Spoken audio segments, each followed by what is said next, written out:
ഒരിക്കൽ ഉറക്കത്തിനിടയിൽ ഞാൻ കിടക്കയിൽ മൂത്രമൊഴിച്ചു. 14 വയസ്സാന്ന് ഓർക്കണം.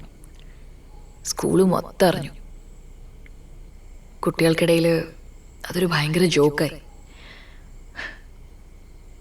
ഞാനൊരു ജോക്കായി. ആ സമയത്ത് ഗോവിന്ദ് 10th-ലാണ്. അവനെന്നെ ഒരു പരിചയമില്ലായിരുന്നു. എന്നിട്ടും എന്നെ തെരഞ്ഞു പിടിച്ച് വന്ന് സംസാരിച്ചു.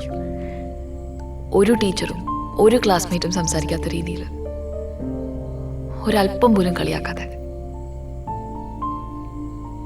ആ നേരത്ത് ആ പ്രായമുള്ളൊരു കുട്ടിക്ക് ഏറ്റവും വേണ്ടത് എന്താണെന്നറിയോ അച്ഛാ? അങ്ങനെ പറഞ്ഞ് കൈ പിടിക്കാനൊരു ഫ്രണ്ട്. അന്നതില്ലായിരുന്നെങ്കിൽ എനിക്കറിയില്ല ഞാൻ എന്തൊക്കെയായി തീരുമായിരുന്നു.